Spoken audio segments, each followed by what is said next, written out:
Bonjour et bienvenue sur Prenons un café, le podcast qui parle de parentalité, mais surtout d'humanité, sans tabou ni complexe. Je suis Élise Bulté et chaque mardi, je te propose des conversations avec des humains et des humaines concernés de près ou de loin par la parentalité. Nous échangeons sur des sujets importants de société, souvent éloignés des contes de fées, mais toujours criants d'actualité. Cette semaine, Prenons un café participe au Podcaston, le premier événement caritatif qui mobilise la grande famille des podcasteurs et podcasteuses. Et pour cet épisode spécial, j'avais très envie de te raconter une histoire spéciale, celle de Cécile. Passionnée de rugby et ancienne capitaine de son équipe, Cécile est une vraie amoureuse de la vie, solaire et dynamique. Quand il décide de lancer un projet bébé avec son conjoint, le parcours de Cécile a déjà été jalonné d'embûches, puisque depuis le début de sa vie menstruelle, Cécile vit avec l'endométriose. Et alors que Cécile rêvait d'une grossesse surprise découverte au détour d'un retard de règles, la magie va très vite s'effacer pour laisser place à un parcours PMA. Les essais s'enchaînent et toujours pas de bébé. Et parce que la vie n'est pas assez injuste, un jour, Cécile sent quelque chose d'inhabituel dans son sein. Elle suit son instinct, en parle à son médecin et elle fait bien. Cette chose s'appelle cancer du sein. Dès lors, ce n'est plus pour donner la vie que Cécile se bat, mais pour continuer la sienne. Pendant son cancer, Cécile a été accompagnée par Mon Bonnet Rose, une association qui a pour objectif d'aider à mieux vivre la maladie pour mieux se reconstruire et limiter les récidives.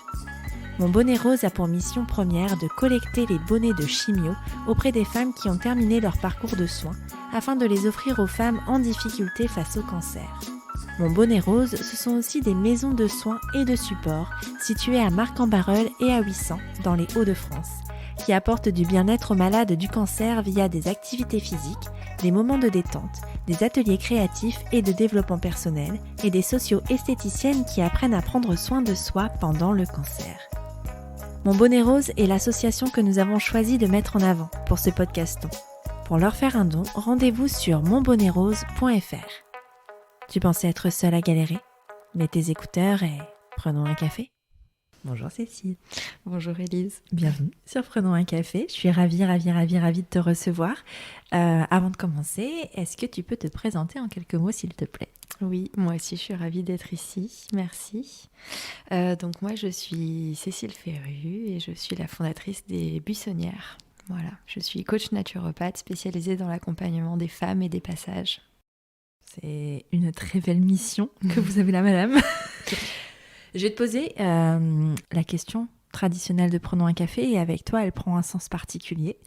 Nous avons une boîte de mouchoirs, chers auditeurs, je vous en informe parce qu'il est probable que nous en ayons besoin. Cécile, est-ce que tu as toujours désiré être mère? Tu as le droit de prendre ton temps pour répondre à cette question. Oui, mais ça n'a pas toujours été évident. Comment ça?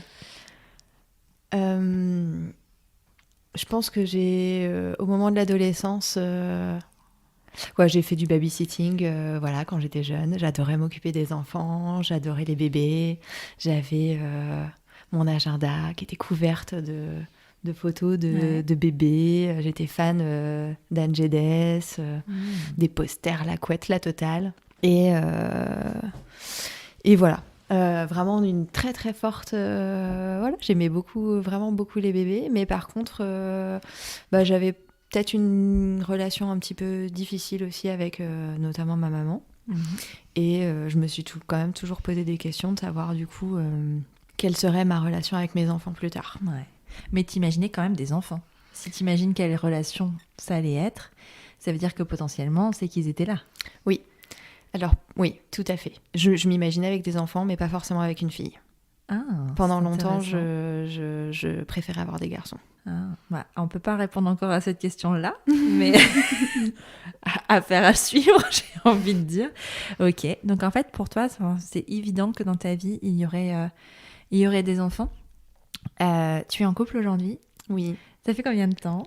Ça fait 19 ans. 19 ans. Wow, vous êtes rencontrés à quel âge? Vous étiez tout bébé? Au tout début de mes études. Ouais. Trop chouette. Est-ce que vous avez... tu disais que toi, pour l'instant, dans ta vie, c'était un peu une évidence finalement qu'il allait avoir des enfants, peu importe la relation. Est-ce que vous en avez parlé avec ton conjoint et à quel moment vous avez abordé ces sujets-là? Alors comme pour beaucoup de couples hétéros de notre génération, on se posait pas encore forcément beaucoup la question de façon explicite, on va dire. Euh, Donc, vu qu'on s'est rencontrés quand même jeunes, ça n'a pas tout de suite été du tout sur le, sur le tapis. Mais bon, c'est venu, je sais pas, alors, parce que j'ai joué au rugby quelques années et ça a conditionné aussi le fait que je pense qu'on n'ait pas d'enfant tout de suite non plus. Parce que je m'éclatais dans mon sport, que j'étais aussi capitaine de l'équipe, quoi. J'avais une place aussi, moi, qui m'a aidée à prendre ma place aussi dans ma vie. Et du coup, j'avais pas envie d'arrêter tout de suite. Donc c'est vrai que pendant quelques années, je me disais, j'arrête l'année prochaine.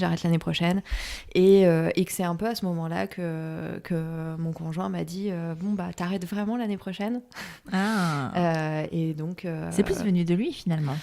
Non, c'est venu des deux, mais c'est vrai que moi, le sport a été un petit peu un frein à ce que on s'y mette avant. Voilà.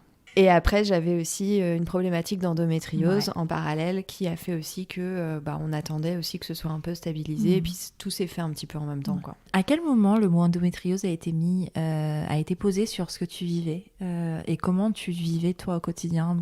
Comment ton endométriose s'exprime au quotidien, en tout cas à l'époque, à ce moment-là? En fait, ça a assez évolué au fil de ma vie menstruelle. Le mot, en fait, je ne saurais même pas quand est-ce il a vraiment été posé.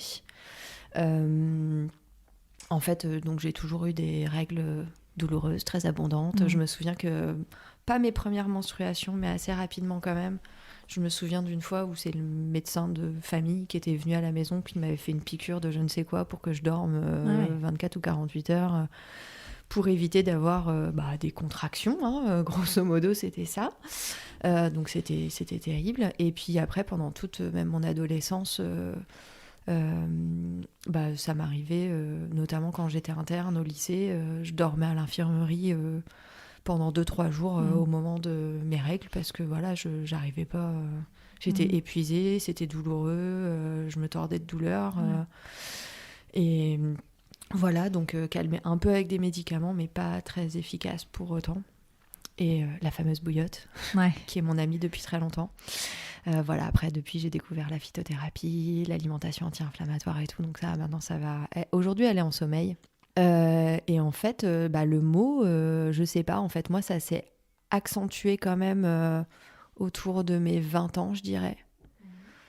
Une période où il s'est passé quand même plusieurs choses importantes. Je ne sais pas si ça a contribué sans certainement aussi à ça. Et voilà, des douleurs qui m'amenaient 1, 2, 3 fois dans l'année aux urgences. Et où le mot n'était toujours pas posé. Aux urgences, c'était plutôt calmer la douleur de l'instant, le symptôme. Mais pas de diagnostic plus que ça. Et en fait, ça a fini par me faire vraiment des douleurs, ce qu'on appelle des dyspareunies, des douleurs vraiment intenses au niveau gynéco, notamment pendant les rapports, mais pas que, et qui vraiment gênaient mon quotidien. Et donc, ma gynécologue, à l'époque, a été très bien et m'a dit, bon, je vois pas plus ce que ça peut être, je vous envoie voir un spécialiste. Et ça s'est pas du tout bien passé avec ce spécialiste-là. Ce qu'on appelle aujourd'hui, où heureusement la parole se libère aussi un peu sur les violences gynécologiques. Bon, il a cru grosso modo que quand on était sur la table d'examen, on pouvait poser ses coudes sur mes genoux comme un comptoir de bar. Et donc voilà, c'était très très inapproprié. Moi, je suis sortie très très mal à l'aise de là. Et du coup, ça a sans doute contribué encore à retarder un petit peu le diagnostic, parce que l'orientation qu'il me faisait après, j'avais pas du tout envie d'aller voir le professionnel suivant qui me recommandait. Il m'a dit vous allez redécouvrir votre corps, vous allez pouvoir prendre du plaisir et jouir, et vous allez voir votre conjoint va être ravi. Quoi. Bon, c'était C'était complètement inapproprié et voilà. Donc, et puis j'avais une contracture. J'avais une grosse contracture qui était liée en fait aux douleurs. Et puis quand on a peur de la douleur, etc., on contracte. J'ai peut-être bien mis plus d'1 an en fait à reprendre rendez-vous derrière pour aller voir ce fameux professeur qui m'était conseillé. Et donc là, j'ai pu effectivement mettre le mot, il a pu mettre le mot d'endométriose. Et puis on a mis en place un suivi pour venir décontracturer aussi la zone. Et puis et encore une fois, je pense que là, le rugby m'a aussi sauvée. Parce qu'il y a eu un moment où il m'a proposé une opération, mais à l'ancienne, où on découpe les abdominaux, etc. D'accord. Il m'avait dit, vous serez obligé d'arrêter la pratique sportive pendant un moment, ça va être un peu douloureux au niveau de la récupération et tout. Et du coup, j'avais pas du tout envie parce que le sport à ce moment-là prenait une place importante. Et donc j'ai dit, on va attendre. Et donc on a plutôt fait des injections en fait pour mettre les menstruations à l'arrêt. Ok. Donc pendant 1 année, qui a été très difficile au niveau des effets secondaires, etc. Mais de là après, je suis allée vers des pistes plus naturelles qui m'ont beaucoup aidée. Qui aujourd'hui aujourd'hui l'endométriose, on dit qu'on n'en guérit pas, mais en tout cas elle est en sommeil et elle me dérange plus dans mon quotidien. Et au moment où avec ton conjoint il te dit l'année prochaine tu arrêtes vraiment, est-ce que donc le mot est posé d'endométriose à ce moment-là, est-ce que tu as conscience que l'endométriose peut être un facteur d'infertilité? Oui et non. Non. On t'en a pas parlé avant? On t'a pas parlé de l'effet de l'endométriose sur la fertilité? Non, pas vraiment. Pas vraiment. Ce médecin-là m'en a pas vraiment parlé. Et puis même ma gynécologue à l'époque était pas plus, elle était dans le souci. En fait, ça a permis, à partir du moment où j'ai dit, ça y est, j'arrête... ce qui a aidé aussi, c'est qu'on avait une maison avec des travaux et que du coup, rugby plus travaux plus désir d'enfant, je crois que c'était le moment où tout était aligné pour dire allez maintenant c'est le projet. Mais dans ma tête, non, je pense que ça allait aller relativement vite. Ouais. Et je me souviens du rendez-vous avec la gynéco où je lui disais ça y est, j'arrête la pilule parce que la pilule c'est un peu le truc miracle qu'on propose quand on a de l'endométriose. Donc il y a vraiment des choses qui fonctionnent vraiment beaucoup mieux que ça. Ouais. Et je me souviens de ma gynéco qui m'avait dit en fait non, on va pas arrêter tout de suite parce que là la situation au regard des douleurs que j'avais ou de comment ça se passait, elle trouvait que c'était pas encore le moment. Et je me souviens que c'est là où j'ai réalisé que ça serait pas si simple, que dans ma tête en fait c'était encore au moment où je vais le décider, on va arrêter la pilule et puis ça va le faire en fait.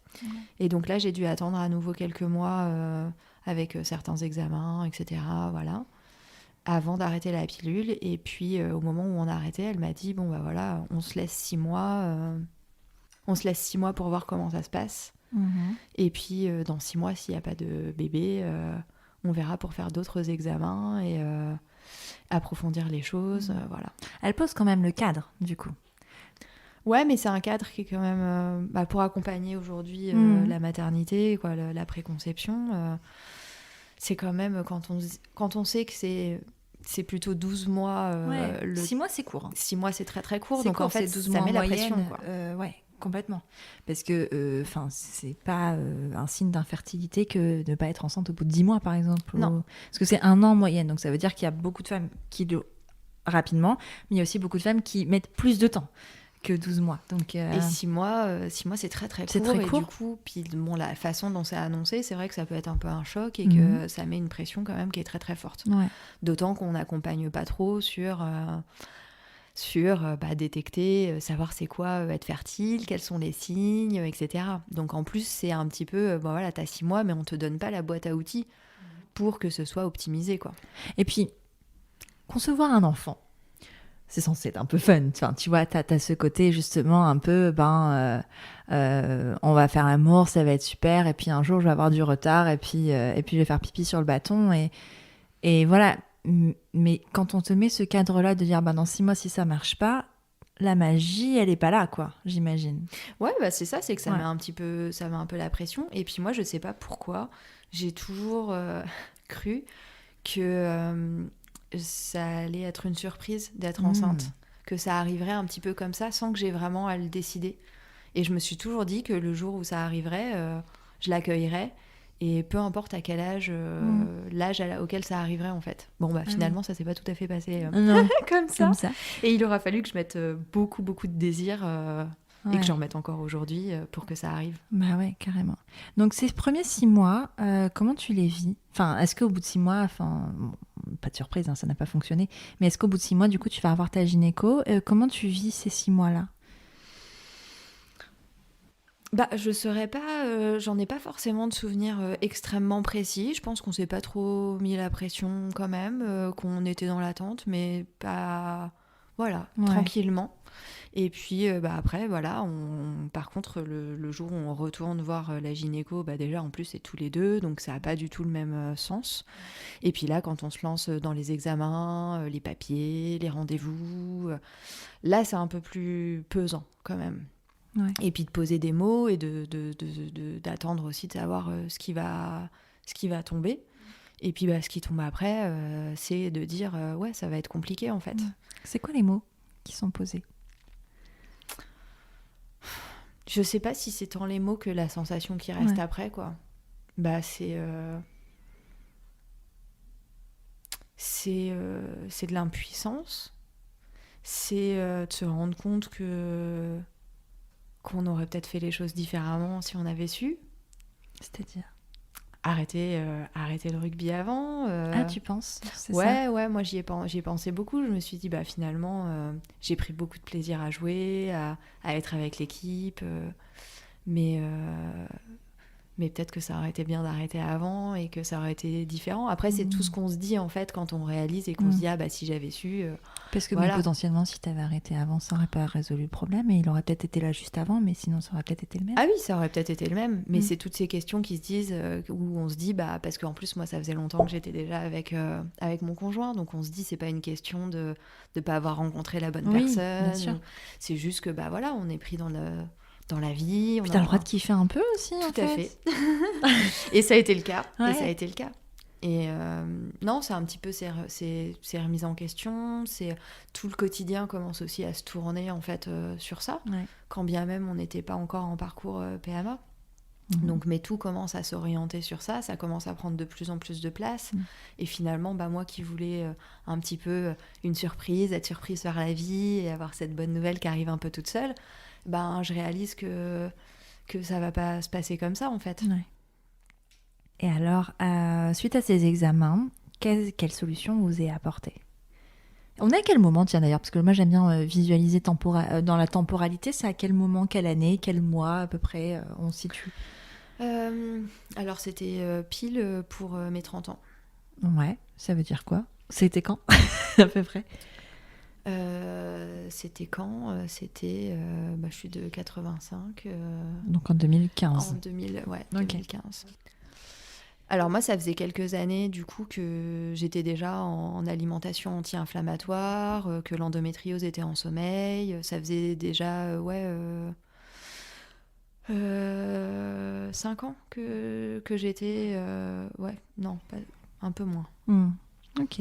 Un peu moins, ouais, quand même. Ok. Mais ça faisait déjà quelques années que... Voilà, Tu avais j'étais déjà orientée trouvé des là-dessus. solutions Ouais. aussi et tu étais plutôt proactive sur ce sujet-là et voilà, tu avais des choses quand même qui étaient mises en place.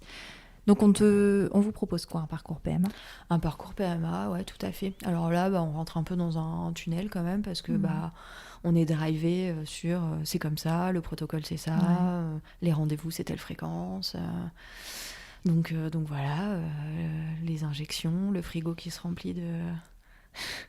le bac à légumes qui est un bac à picouse. Ouais. En plus, on part sur un protocole où il y a des petits mélanges à faire, donc on se transforme en petit chimiste.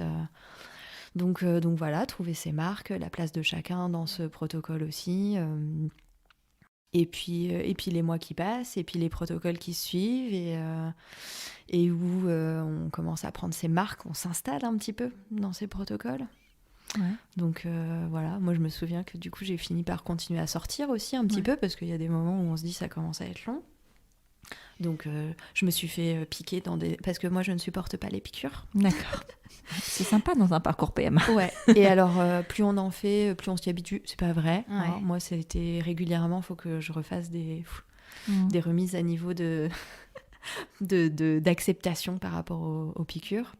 Et donc, je ne me pique pas moi-même. Donc, c'était mon conjoint qui me piquait. Et ou quand il n'était pas disponible parce qu'il était pris par le travail, je faisais appel à un infirmier. Et donc, j'ai eu un super infirmier qui m'a piqué dans des endroits improbables. C'est vrai. Ouais. C'est-à-dire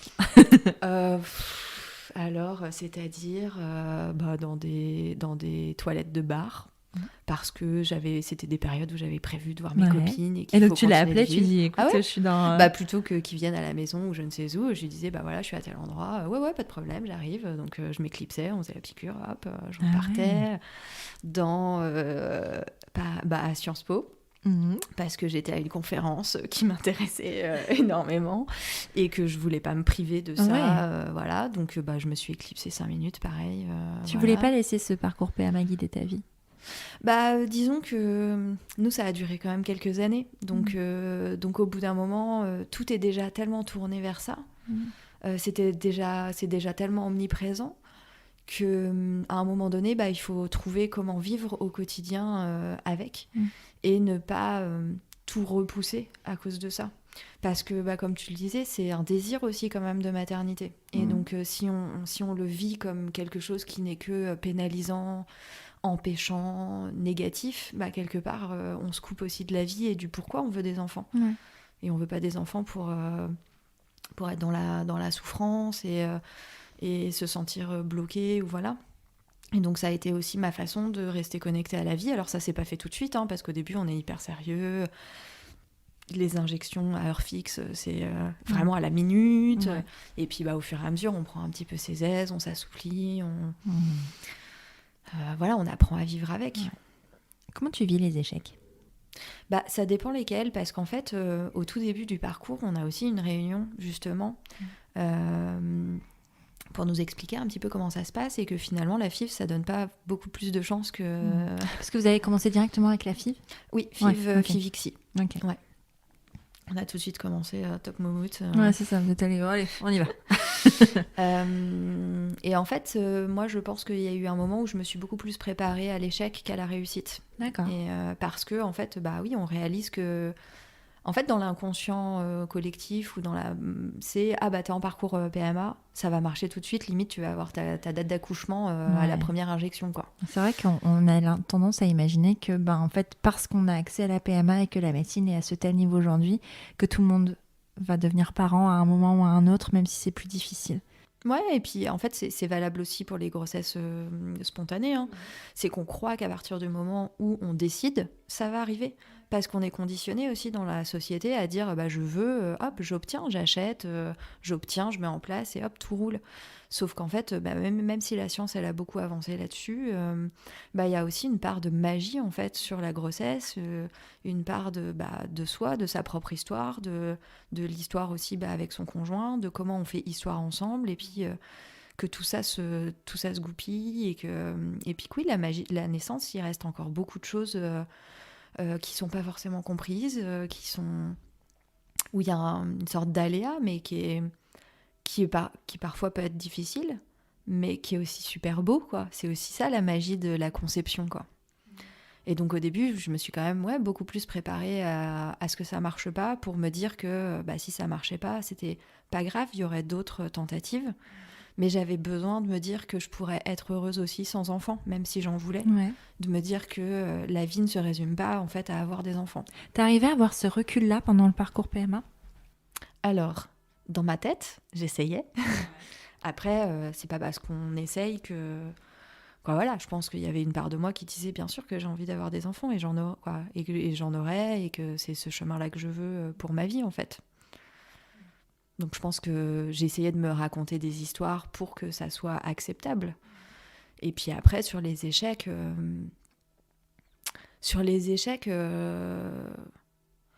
ça renvoie quand même fort à notre désir qui est pas assouvi.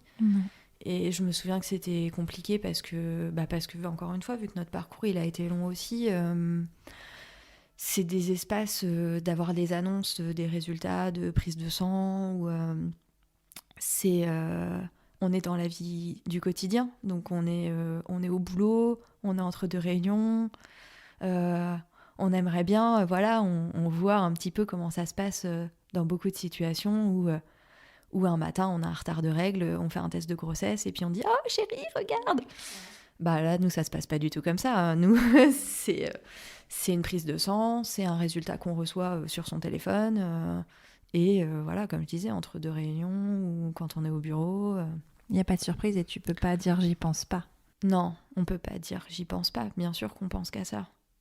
Et tout est fait pour ne penser qu'à ça, vu que de toute façon, quand on est en parcours, les injections, encore une fois, c'est il faut savoir où on en est dans son cycle, il faut commencer au bon moment, le faire au bon horaire, c'est tous les jours. Après, il y a les échographies à partir de J6. Tous les 2 jours. Et donc, bien sûr que c'est bien de penser à autre chose aussi, mais en fait, dans les faits, il faut quand même rester accroché à son agenda parce qu'il ne faut pas louper le timing, quoi. Carrément. Comment tu arrives à concilier, parce que tu parlais on est au bureau, comment tu arrives à concilier ta vie pro avec un parcours PMA ? Déjà, j'en parle pas du tout au boulot. Ils étaient pas au courant. Je ne le souhaitais pas. Mais parce que c'est quand même des parcours très prenants où tu décides pas de la temporalité en fait. Non, et il faut savoir aussi que la loi permet aussi aux femmes et aux hommes qui sont en parcours PMA de pouvoir aller à leur rendez-vous sans avoir à récupérer le temps de travail, exactement comme pour une femme enceinte. À la différence que la femme enceinte est une personne protégée et que la personne en parcours PMA ne l'est pas. Donc, pour avoir animé un groupe de parole pendant quelques années pour les personnes en parcours PMA, on a déjà eu des cas de personnes pour qui ça se passait très bien dans leur boulot, qui se sont dit je vais en parler parce que ça me paraît normal, etc., qui en parlent et du jour au lendemain ont reçu des avertissements et lettres de licenciement. Bon, en l'occurrence, à la personne à laquelle je pense, elle était enceinte juste après, donc elle a été protégée. Ouais, voilà. Mais en tout cas, il faut faire attention parce que même si la loi permet d'informer l'employeur et de ne pas récupérer ce temps pour les rendez-vous médicaux, on n'est pas protégé pour autant, donc ça peut être source de... Enfin, vraiment, il y a un vrai sujet avec les politiques familiales et l'entreprise parce que les femmes ont souvent très peur de parler de ça parce que c'est les premières à être pénalisées sur leur projet de famille, que ce soit quand elles sont en parcours PMA ou même au tout début de la grossesse d'ailleurs. Et ça, c'est pas possible en fait, parce que là, on fait de l'information, on leur dit ça, dire faites attention. C'est pas aux femmes de faire attention normalement, c'est aux entreprises de protéger les salariés et qu'un projet de famille, quel qu'il soit, n'est pas censé être une mauvaise nouvelle. Parce que c'est un peu ça qui se joue en fait, dire en fait, si je lui dis à mon employeur ou à mon manager ou que sais-je que je suis en parcours PMA, il va se dire qu'en fait potentiellement bientôt, en fait je serai plus là. J'ai un projet de famille, donc je serai plus, productive ou moins productive, et donc du coup ça va pénaliser mon entreprise, donc en fait je vais perdre mon emploi, je vais pas avoir la promotion, donc je vais être pénalisée, et donc en fait j'aurai moins de possibilités d'évolution, et c'est à ce moment-là que se creuse l'inégalité entre les femmes et les hommes. C'est problématique, et je comprends que les femmes n'aient pas envie d'en parler, parce qu'en fait c'est elles qui sont pénalisées, mais en fait, et c'est comme dans tous les problèmes systémiques, ce n'est pas la faute des femmes. C'est la faute de la société de ne pas accueillir la parentalité comme quelque chose de positif et de normal, entre guillemets normal. Quand je dis normal, attention, c'est pas d'injonction à la parentalité, c'est pas ça du tout. Hein. Mais comme quelque chose qui concerne énormément de gens, en fait. De classique, de banal, dans le sens où commun. Très commun. Enfin, je veux dire, je sais pas quel est le pourcentage de parents dans la société, mais ça arrive quand même à beaucoup de personnes. Donc en fait, à un moment, il va falloir arrêter de voir la parentalité comme quelque chose... qui ne concerne pas l'entreprise parce que c'est pas vrai, ça concerne l'entreprise, ça concerne toute la société, la parentalité, donc aussi l'entreprise, et comme quelque chose de pénalisant et d'une mauvaise nouvelle, et en fait il faut arrêter de pénaliser les femmes et de les mettre dans une souffrance, parce que c'est ce qui se passe en fait, dans une souffrance, dans une vulnérabilité qui est insupportable. Non, mais c'est tellement important de le rappeler parce que, comme tu dis, c'est à la fois d'une banalité, la maternité, c'est à la fois d'une banalité déconcertante et en même temps, ça reste extraordinaire. Et qu'aujourd'hui, effectivement, le monde de l'entreprise, il n'accueille pas la maternité, pas toutes les entreprises, encore une fois, voilà, mais Mais le système n'est pas fait pour que ce soit tout doux et encore plus dans le cadre effectivement d'un parcours PMA parce qu'on va se dire ce sera pas juste pendant la maternité, ce sera bien avant et on ne sait pas combien de temps ça va durer. Et puis au-delà de ça, moi je me disais aussi, c'est déjà compliqué pour soi d'anticiper, de se dire qu'est-ce que je peux planifier, pas planifier. On essaye de planifier les choses mais ça se passe jamais comme prévu. Moi, je me souviens d'avoir organisé des comités de pilotage avec des élus en me disant « Ah oui, là, c'est bon, ça va bien tomber, hop, comme ça, je pourrais faire la réunion et tout. » Comme par hasard, ça se décale de 2 jours et hop, ça fout tout en l'air. Et c'est tout. Je préparais mes réunions avant, c'est quelqu'un d'autre qui animait, mais tout était prêt. Et au final, les participants, ils se rendaient même pas compte. Mais c'était, moi, l'histoire que je me racontais, que mon boulot était super important, qu'il fallait que j'assure. Et aussi parce que j'avais besoin de rester dans une forme de réussite et d'accomplissement. Et que, quand on est dans un parcours depuis longtemps, effectivement, on est confronté à l'échec, ou en tout cas, pas au résultat auquel on espère, quoi. Et c'est important de rester dans la réussite, dans l'accomplissement. Et puis je voulais continuer de pouvoir aller au travail sans qu'on me regarde en me disant alors t'en es où, alors c'est quoi le résultat, alors et puis que si j'étais malade parce que j'avais une gastro, de pouvoir faire une gastro tranquille sans qu'on se dise ça se trouve, voilà. Et c'est déjà compliqué avec aussi l'entourage du juste niveau d'information pour à la fois être soutenu. Tout tourne déjà tellement autour de ça qu'on ne veut pas être réduit à ça non plus. Ouais. Donc c'est très compliqué de trouver l'équilibre et il est vraiment propre à chacun, autant dans la sphère professionnelle que familiale. Carrément. Mais donc du coup, si tu n'en parles pas, comment tu fais ? Enfin, tu trouves des excuses ? Tu dis quoi ? Parce que pour te rendre à tes rendez-vous, à ce genre de choses, comment tu fais ? Les rendez-vous, c'était souvent très tôt le matin. Ouais. Bon, je suis pas du matin du tout, mais je fais un effort. Et puis c'est tout. Et puis de temps en temps, comme ça, en fait, je me disais que comme ça arrive pour tout un tas d'autres circonstances, je prévenais si j'avais un peu de retard, ou je disais que j'avais. Alors en fait, mon employeur, par contre, savait que j'avais été suivie pour de l'endométriose, parce que j'avais eu un suivi à l'hôpital quelques années avant. Et où là-dessus, ils avaient été assez compréhensifs et ils m'avaient dit quand tu as tes rendez-vous, si ça déborde un peu le matin ou le midi, pas de problème, voilà. Ouais. Et du coup, j'ai un peu joué sur ça en disant que j'avais à nouveau un suivi à l'hôpital et sans rentrer dans le détail. Okay. Voilà. Donc ça m'a permis quand même d'avoir la souplesse suffisante pour pas avoir à poser une journée à chaque fois, parce que de toute façon, vu que c'est difficile d'anticiper les journées qui vont être concernées, et puis très concrètement, là, si j'avais dû poser des journées à chaque fois que j'avais un rendez-vous, mon employeur m'aurait vraiment pas vu beaucoup. Bah oui, c'est ça. Donc c'était un peu compliqué. Après, moi, j'étais suivie en clinique, donc c'est aussi un peu plus facile, je pense, au niveau des horaires. Voilà. Mais c'est sûr que ça a impacté mon travail. Ça n'a pas impacté mon investissement dans mon travail, mais c'est sûr qu'il faut jongler en termes d'organisation, quoi. Il dure combien de temps, ce parcours PMA, là ?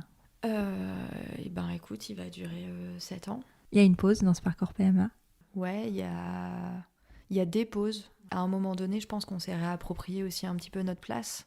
Et puis on le voit, ces dernières années, ça a aussi beaucoup bougé sur la perception de ce que c'est que d'être dans un parcours médical, de la place du soigné, du soignant, de s'affirmer un petit peu plus. Et je pense qu'il y a eu des moments où ça a été très vite, où on a été poussé aussi à enchaîner un petit peu les traitements, et où c'est fatigant pour le corps, pour l'esprit. Oui, parce que là, je veux dire, on parle de 7 ans, mais c'est pas 7 ans à chaque cycle. Tu fais pas des fils à chaque, des essais, des tentatives à chaque cycle. Non, mais ça a été, je sais plus, moi j'ai arrêté de les compter quand même, parce qu'à un moment donné, c'était trop. Parce qu'il y a des cycles où il y a des stimulations, où il n'y a pas forcément de ponction derrière, où... Et puis voilà, il y a eu une première fausse couche précoce qui fait aussi qu'on a un petit peu plus besoin de poser. On a besoin de prendre des vacances et où on s'autorise des pauses. Mais du coup, c'est un rythme un petit peu haché qui se fait un petit peu au fil de l'eau, en fonction des besoins de soi, de son conjoint, de la vie, des vacances d'été, de temps en temps quand même. Oui, parce qu'il y a toujours la vie qui continue quand même. C'est ce que tu disais à côté tout à l'heure. Il y a la vie qui continue, et en même temps, elle continue pas pareil, parce que on aimerait pouvoir partir en voyage et programmer des choses, et en même temps, c'est pas possible. On aimerait pouvoir répondre aux invitations pour le mariage ou pour les grandes fêtes, mais c'est pareil, c'est toujours compliqué. On se dit toujours qu'il y a potentiellement une grossesse et que on va pas faire plein de kilomètres si grossesse il y a. Donc tout est quand même conditionné par ça. Et c'est parfois compliqué pour les proches de comprendre, en fait, quel impact ça a vraiment au quotidien. Donc, ouais, la vie continue, mais différemment quand même. Et après, bah, y a des pauses aussi. Moi, il y a eu un moment aussi où j'ai un peu plus pris comment dire, position pour écouter aussi, moi, quand j'avais besoin de me reposer, faire des pauses. Et mon conjoint, il a toujours écouté aussi ça parce que bah, il comprenait que mon corps, il prenait aussi cher, quand même. Et puis, il y a un moment où bah, moi, j'ai découvert aussi quand même bah, la naturopathie, la phytothérapie, etc. Et où ça m'a énormément aidée pour retrouver justement aussi des cycles plus apaisés et puis booster ma fertilité au naturel. Voilà, donc j'ai fait des cures thermales notamment, adapter l'alimentation, adapter la pratique sportive. Donc je suis passée du rugby au yoga, au fertility yoga. C'est un peu plus humain, un peu plus soft. Voilà, alors au début je faisais de l'ashtanga, qui est quand même un yoga, ah bah on peut pas passer du coq à l'âne non plus. Hein. Mais j'aimais bien, et puis ça m'a permis aussi d'accepter les dualités, les extrêmes qui sont en moi, qui font partie de moi, et de naviguer un petit peu dans ces parts-là. Ça m'a permis de m'explorer aussi. Très rapidement aussi, bah, j'ai monté un groupe de parole avec une amie pour accompagner, justement, créer un espace pour les gens qui étaient en parcours PMA. Et donc ça a été aussi beaucoup de ressources, de soutien, autant sur bah, justement les pratiques aussi alternatives qui peuvent venir soutenir le corps de la femme et de l'homme dans ces périodes-là, comment on le gère au quotidien. Donc ça a été extraordinaire, ça a été vraiment top. Et puis après, j'ai complètement mis en pause en fait le parcours PMA en tant que tel parce que justement, j'ai réorienté vraiment que en fertilité naturelle. Et qu'est-ce que tu mets en place justement pour ce côté fertilité naturelle ? Ah bah, plein de choses. Après, la première des choses, c'est le stress. Ouais. Alors, on s'en rend pas forcément compte, voilà, mais le système nerveux et le système endocrinien sont très, très, très liés. Et du coup, bah, déjà, d'être un peu plus apaisé, de savoir un peu plus accueillir ses émotions, ça va être voilà, super important. Le sommeil aussi, qui est très important pour le système endocrinien, donc apaiser son sommeil, dormir tout simplement, suffisamment et de bonne qualité. Au niveau de l'alimentation, bah, de toute façon tout ce qui est, en plus moi ayant de l'endométriose, alimentation anti-inflammatoire, voilà, donc éviction du gluten, du lactose, du lactose, voilà, ça va être important, des sucres raffinés. Ouais. Ça veut pas dire qu'on doit se priver de tout, et ça c'est propre aussi à chacun, hein. Moi je dis toujours, il faut toujours que le plaisir reste présent, la douceur, faut pas le faire sous contrainte et en étant avec quelque chose de trop négatif et trop contraignant. Moi, ça me convenait comme ça, en fait. Je me souviens quand j'avais aussi des intolérances alimentaires, mais souvent, c'est un parcours. Moi, quand je revois mon parcours aujourd'hui, il me surprend pas du tout, hein. Tout est logique avec ce que je sais aujourd'hui. Mais quand j'ai découvert que j'avais des intolérances alimentaires, je me souviens de l'annonce, pour le coup, du médecin, et bah, le lendemain, j'ai fait un Welch et une fondue en me disant dernière fois. C'est la dernière fois. J'ai eu mal au bide comme jamais. Mais voilà. Après, je me suis dit, ok, c'est bon. Et aujourd'hui, je peux en reprendre de temps en temps, il n'y a pas de problème. Maintenant, c'est très apaisé au niveau intestinal parce que voilà, avoir un système intestinal apaisé, c'est aussi important parce que, bah, encore une fois, quand on a des problématiques digestives, ça veut dire qu'on peut avoir des carences au niveau des oligo-éléments, des vitamines, etc. Et que ça, bah, c'est nécessaire en fait à la bonne, pour la reproduction, pour la conception. Donc tout est lié en fait finalement, et c'est ce que j'aime dans la naturopathie, c'est holistique, ça prend en charge le corps, l'esprit, l'alimentation, la gestion des pensées, le mouvement, et que bah, du coup moi j'ai mis en place pour moi, mais après encore une fois c'est propre à chacun, il y a tellement d'outils qu'on peut mettre en place, ce qui est important c'est de trouver le bon outil qui va nous parler et qui va être pratiqué dans le plaisir. Et aujourd'hui ça fait partie de mon hygiène de vie, et voilà, et c'est complètement intégré. C'est intégré aussi par mes proches. Voilà, c'est fluide. Ce qui est dur, c'est le changement au départ. Et une fois que le changement il est intégré, ça fait partie de nous, ça fait partie de notre vie. Et du coup, c'est pas un problème. Carrément. On va passer à un autre sujet qui est important dans ton histoire aussi, et on reviendra sur l'infertilité juste après, mais tu as découvert un jour, on va parler de ton cancer, j'ai posé le mot direct, je ne l'ai même pas laissé dire. Ça, c'est dit. Ça, c'est fait. À quel moment tu as suspecté ce cancer? Comment s'est fait la découverte, le diagnostic? C'est intervenu à un moment particulier parce que justement... J'avais depuis maintenant plusieurs mois des règles qui étaient absolument pas douloureuses pour la première fois de ma vie, ce qui est très surprenant quand on n'a jamais connu ça avant. Ouais. Donc je me souviens d'ailleurs qu'elles étaient très régulières et que vu que j'avais pas du tout eu de symptômes avant, je m'étais dit non, elles vont pas arriver. Ouais. Donc je me suis retrouvée avec une tache... Voilà, la surprise. Je me suis dit, ok, en fait, ça peut arriver. Donc même moi qui savais que ça c'était possible, mais je n'arrivais pas à la concevoir. Et donc c'était une période où j'avais franchement des résultats hormonaux très bons. Où pour la première fois de ma vie, je m'étais dit, waouh, je peux tomber enceinte naturellement. T'étais encore en parcours PMA à ce moment-là? Non, on était en pause. En pause de ce qui est proposé par la médecine allopathique, mais on était toujours en désir d'enfant et en conception naturelle. Et donc accompagné par les plantes, parce que on a parlé alimentation, etc. Mais il y a aussi en phytothérapie certaines plantes qui vont aider à réguler le cycle et à favoriser la fertilité. Donc voilà, et puis et donc tout était vraiment au vert. Et je me souviens très bien qu'en janvier, quand j'ai fait mes résultats, je me suis dit waouh, génial. Et puis on s'est dit bon, on se laisse quelques mois. Nous qui avions toujours été quand même pressés par le corps médical, là on reprenait vraiment notre place en se disant ok, là notre rythme c'est de se dire on se laisse encore 6 mois. Cet été on part en cure thermale. Pour la fertilité, ça va rebooster aussi de ce côté-là. Et puis, si après la cure thermale, il n'y a toujours rien, on repartira en parcours classique. Voilà. Donc, on était vraiment dans cette pause.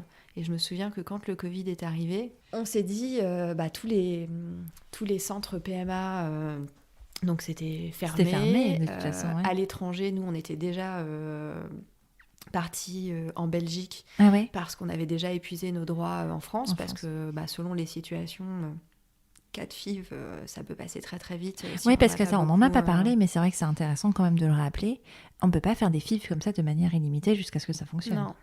Alors du coup c'est très très inégal inégal aléatoire en des fait, situations selon les personnes parce que donc une FIV c'est une stimulation, une ponction. De là, on récupère donc les ovocytes. Et ça, c'est variable en fait selon les femmes, les situations, etc. Et ensuite, de ces ovocytes, donc ils vont être fécondés. Et après, il y aura transfert d'embryons tant qu'il y a des embryons à transférer. Et ça, tant qu'on est sur les embryons d'une même ponction, ça compte comme une FIV. D'accord. Donc en fait, il y a des femmes qui vont avoir 12 ovocytes. À chaque étape, il y a souvent un peu de perte, entre guillemets, qui vont aboutir à un certain nombre d'embryons. Et il y en a qui vont avoir 3-4 ovocytes et puis il n'y aura que 1 ou 2 embryons à transférer, donc ça peut aller très vite. Nous, on était plutôt sur un truc qui allait plutôt assez vite. Et c'est là aussi où c'est un petit peu dommage que il n'y ait pas plus d'accompagnement justement avec tout l'accompagnement naturel parce qu'on peut agir sur la qualité des ovocytes, la qualité du sperme et donc avoir de meilleurs résultats ensuite sur les ponctions. Sur les ponctions, tout à fait. Et du coup, les cas de FIV, ça s'est quand même épuisé relativement vite, en sachant que pour atteindre au minimum 2-3 ovocytes, des fois, il faut plusieurs stimulations. Et donc, ça aboutit pas toujours, en fait, à une ponction. Et donc, on a fini, effectivement, par aller en Belgique. Ok. Voilà, avec un accueil belge, comme ils savent faire. Vraiment, c'est une autre ambiance. C'était plus agréable pour vous ? Ouais. Beaucoup plus léger, beaucoup moins bizarrement médical, beaucoup plus direct dans le rapport aussi aux gens. C'était vraiment tout doux, très très agréable. Et donc, donc en 2020, on s'est dit, on continuait un petit peu en naturel. On s'est dit, on repartira pas tout de suite à l'étranger. Okay. Et puis quand quand les frontières se sont fermées, etc. Moi j'ai eu une énorme pensée pour tous les couples qui étaient en attente, parce que quand on est dans ces process-là, chaque mois compte. Moi je sais que mes enfants me manquent. Ils sont pas encore tout à fait là, mais ils sont présents dans ma vie quand même. Et c'est vrai que plus le temps passe et ça nous semble long quand même. Donc c'est vrai que là, en plus on rentrait dans une phase où on savait pas combien de temps ça allait durer. Et j'étais très contente du coup d'avoir pris la décision de ne pas repartir tout de suite en parcours, parce que ça aurait été beaucoup plus difficile à vivre. Et en fait, moi j'ai découvert que quelque chose n'allait pas au mois de juin 2020. Donc on était en confinement, voilà. Moi j'ai vécu un confinement, en plus j'ai adoré. Voilà, j'étais bien chez moi, je faisais du yoga tous les jours, des méditations tous les jours, je bossais bien, efficacement, j'avais trouvé ma petite routine, c'était top.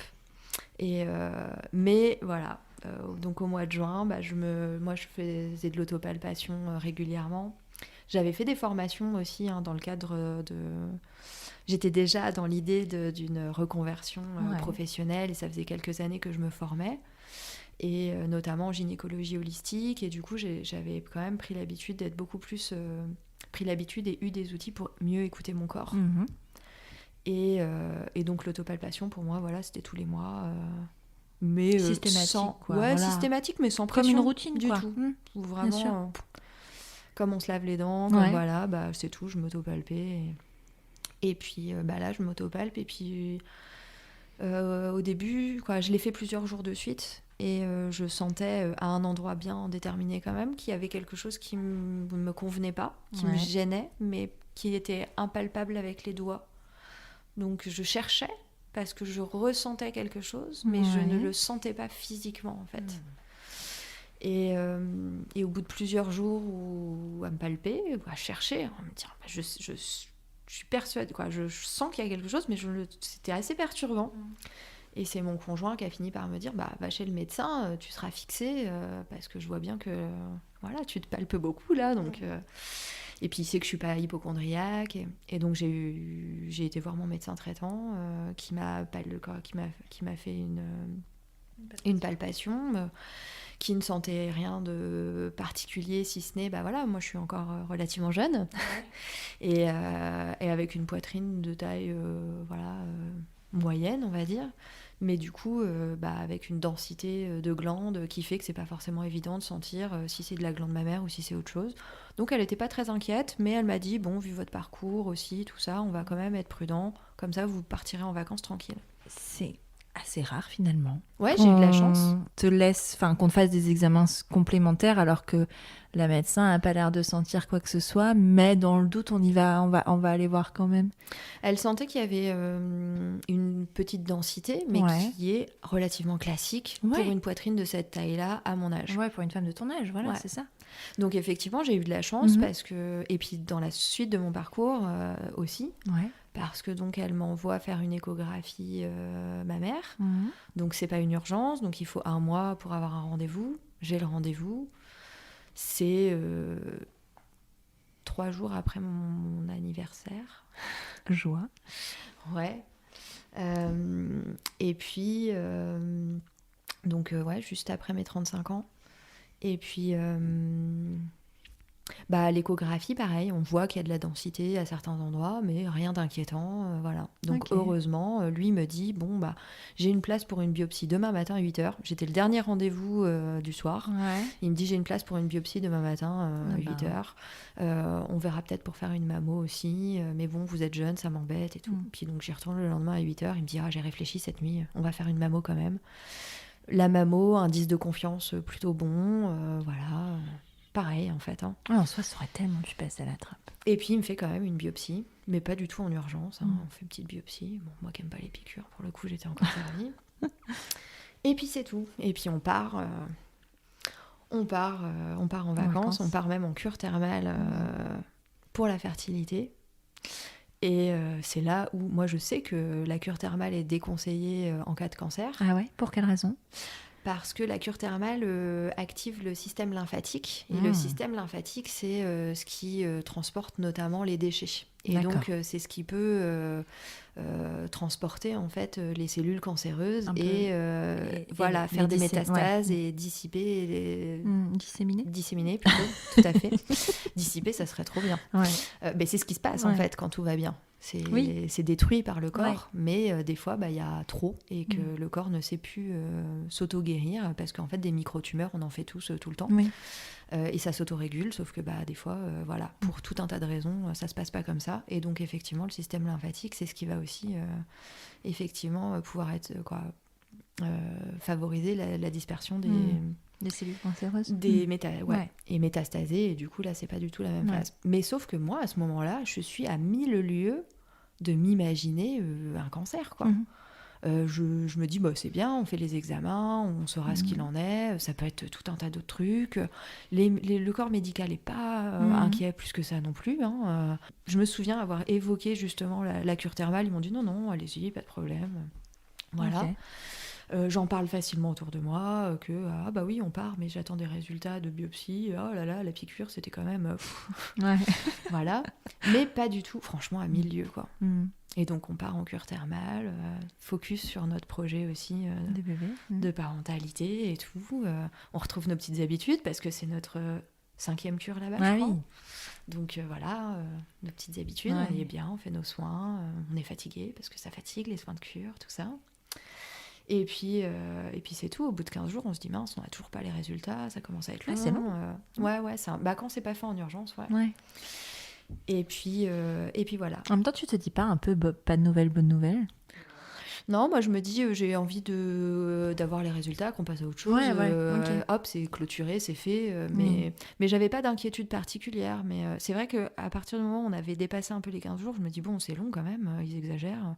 J'ai envie de un peu cocher la case, c'est fait, c'est bon, paf, on passe à autre chose. Et puis là, c'était un vendredi soir. On décide d'aller dans dans le Béarn, un marché nocturne où on peut manger, danser.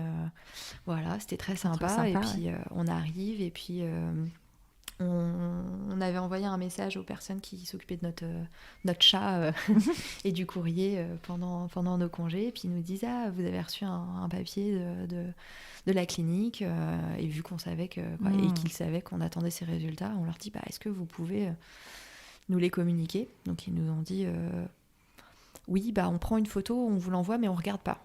Oui, parce que c'est quand même un rôle particulier. Ouais, c'est un rôle particulier. Et puis, mais encore une fois, moi j'étais à 1000 lieues de tout ça. Bien sûr. Donc je m'imaginais pas du tout ça. Et je pense que eux, vu la taille du courrier, ils avaient dû se douter de quelque chose quand même. Ouais. Et donc ils nous envoient les photos. Et là, effectivement, quand on reçoit la première image, on se pose sur un banc, on ouvre, on se dit on prend 5 minutes, après on va boire un coup. Ouais. Et en fait, quand on ouvre donc sur notre téléphone, tout se passe finalement. Le téléphone. Toujours le téléphone. Les résultats du téléphone. Et quand on regarde, on voit carcinome. Et en fait, on se regarde et puis on se dit carcinome. Non. Moi, je me souviens, j'ai dit non. Mais non, je ne veux pas. Bisous, au revoir. Mais c'était ça, c'était non, c'était catégorique. Je fais non. Puis on regarde sur Internet parce qu'on n'y croit pas. On se dit, c'est pas possible. Puis on voit bien carcinome, cancer. Puis on se dit, non. Et je me souviens, ma première réaction, ça a été, on le dira pas. On n'en parlera pas. On le dira à personne. Et mon conjoint, il me dit, ok, si tu veux. On fera comme tu veux et ok. Et je pense que dans notre tête, on s'est dit, ça va être l'histoire de quelques mois. T'es un peu sous le choc quand même, non? Et puis on était complètement sous le choc. Et puis moi, dans ma tête, je me dis, mais en fait, on a déjà traversé tellement de choses. C'est pas possible. Pourquoi encore nous? Pourquoi tout allait bien? Pourquoi ça? Voilà, c'est inconcevable. Sur le moment, c'est inconcevable. Et puis on finit par ne pas aller boire un coup à ce fameux marché nocturne. Moi, j'ai envie d'hurler. On prend la voiture. Il y avait le Gave de Pau pas loin. On va le long du Gave de Pau. On marche. J'essaye de crier. Ça sort pas vraiment. Moi, j'adore le cri pour... J'aime pas crier sur les gens, mais j'ai toujours eu besoin, quand j'avais des montées d'énergie ou des surplus, de le sortir par des sons. Et donc là, je sens que ça doit sortir d'une façon. Puis il n'y a pas de mots, en fait. Donc un son, c'est bien, ça sort. Et puis ça libère quand même quelque chose. Et puis voilà, on s'interroge. Faut le dire, faut pas le dire, faut le dire comment. Mais les gens, ils vont se dire... Quoi, moi, je me dis ça. Je me dis, mais ils vont se dire qu'il nous arrive toujours des trucs pas possibles, quoi. Qu'on va... Quoi. On veut pas être les... On veut pas s'apitoyer sur notre sort non plus, on veut pas inspirer la pitié, et en même temps, c'est la vie et ça nous tombe dessus, quoi. Ouais. Donc voilà, donc on va passer... le lendemain, c'est le 15 août. En plus. Alors en cure thermale, il y a toujours des médecins, mais du coup, on interrompt la cure immédiatement. Et puis on se dit, on peut pas rester là, quoi. On était à l'autre bout de la France... On peut pas rester là, c'est pas notre place, on se sent pas bien, on tourne en rond, le dire, pas le dire, on veut pas peiner nos proches. Et puis, on passe de... On s'organise quand même un petit peu, ça c'était le samedi. On fait les trucs, voir le médecin, interrompre la cure, commencer un petit peu à préparer ses affaires, se dire de toute façon, on est samedi, 15 août... Et puis quand même, on se dit, on veut rentrer, quoi. On va rentrer chez nous. Parce que là, on peut rien encaisser, quoi. On peut rien vivre, tout est suspendu. Et puis le lendemain matin, moi, je sens que ça y est, c'est le moment... On passe de je ne veux pas le dire à il faut à tout prix que je prévienne mes parents, mes beaux-parents. Je me souviens que les premières personnes qu'on a eues, c'était mes beaux-parents. Et mon conjoint leur a dit oui, on a eu les résultats de la biopsie, c'est pas terrible, puis il passe à autre chose. Il a pas vraiment posé les mots, mais je pense que c'était trop difficile à ce moment-là. Ouais. Et du coup, après, je lui ai dit faut qu'on les rappelle, faut que ce soit clair. Parce que peut-être que pour nous, dans un premier temps, c'était plus facile de laisser c'est flou, pas terrible, mais... ça veut rien dire, on sait pas trop. Et puis eux ont eu la pudeur de pas demander plus, et voilà. Et puis je lui ai dit, je lui ai fait, mais ils vont s'imaginer tout ce qu'on peut s'imaginer, et on peut pas les laisser comme ça. Mais vous aviez eu plus d'informations que ce courrier, parce que est-ce que vous avez pu téléphoner à quelqu'un, en plus vacances 15 août, tu sais pas non plus, toi. Parce que les résultats, c'était le vendredi soir, le samedi. Moi, je trouve ça quand même assez fou qu'ils t'appellent pas, quoi. Enfin, ils te laissent un petit peu seul face à ce résultat. Alors normalement, ça se passe pas comme ça, en fait. Ouais. Et je me souviens très bien du radiologue qui nous avait dit, vous en faites pas, vous ne recevrez rien chez vous, on vous appelle. Parce que quel que soit le résultat, on vous appelle. Il faut pas être seul dans ces situations-là. Donc ça, c'était une erreur. Ouais. C'était une erreur de leur part, mais qui est... Encore, moi, j'étais avec mon conjoint, j'étais pas seule, mais ça peut avoir des conséquences dramatiques, et puis c'est un traumatisme. Donc et puis, qu'est-ce que ça veut dire ? T'es là, Et bien surtout qu'il y a ce mot. Il y a ce mot carcinome, mais derrière, il y a des pages et des pages de stades, de grades, de hormonaux dépendants, HER2 Oui, t'as personne en face de toi qui peut t'expliquer ce que ça veut dire et te dire les choses avec des mots moins techniques, moins médicaux, et des choses que tu... puis de savoir puis juste du soutien. Ça veut dire quoi, et c'est comment ça va se passer. Bien sûr. Donc le samedi, effectivement, nous on a vu que le médecin de cure qui savait pas nous dire trop quoi qu'est-ce. Et puis nos médecins pas joignables, gynéco, médecin généraliste, personne n'est joignable. Et donc le dimanche, on décide que le lundi on repart, on prend la route. Et donc le lundi, sur la route, j'ai ma gynéco et j'ai mon médecin traitant. Donc je fais une consultation en voiture. Ouais. Et c'est toi qui fais la démarche de les appeler, ou c'est eux qui t'appellent ? C'est eux qui me rappellent. Quand même. C'est eux qui me rappellent, et ils m'ont dit on a reçu les résultats, on pensait pas que vous les aviez reçus, c'est pas normal. Donc eux étaient aussi très remontés. Et justement, eux, ils avaient fait les démarches de contacter le centre, donc Oscar Lambré, pour prendre le rendez-vous, et pour qu'au moment où ils nous appellent pour nous dire voilà, vous avez déjà votre... voilà comment ça va se passer la suite. Pour prendre les choses en main. Pour prendre les choses en main. Ouais, mais n'empêche que ça fait quand même tout un week-end où vous êtes seul avec cette information. Ouais. Où on est seul, où on ne sait pas dire non plus à nos proches comment ça va se passer. Donc on a nos questions, on a les questions de nos proches. Moi, le dimanche matin, j'envoie un message à ma famille pour leur proposer de faire une visio. Donc un dimanche matin à 9h pour une visio, je ne sais plus si c'était 10h ou 10h30, quoi. C'était un peu inhabituel quand même. Voilà, pour annoncer les choses. Et je me souviens avoir fait durer la vie normale. Donc je leur ai pas dit tout de suite. Je me souviens qu'il y avait mon petit frère sa femme qui était chez mes parents, ils avaient passé un super week-end, donc je leur dis qu'est-ce que vous avez fait, alors ils me racontent, ils sont contents, et puis voilà, ils avaient passé, ils me disent on a pris l'apéritif, on a passé un bon moment, on a bien rigolé, tout ça, puis j'avais pas envie de casser l'ambiance, quoi, et en même temps je savais qu'il fallait leur dire, et dès qu'on pose les mots, c'est compliqué parce que quand on prononce ce mot-là, nous, on a déjà eu quelques heures pour l'intégrer. Mais eux, on sait que ça va être une claque, que ça va être violent, qu'ils s'y attendent pas. Et puis moi, je suis souriante. Ah ouais.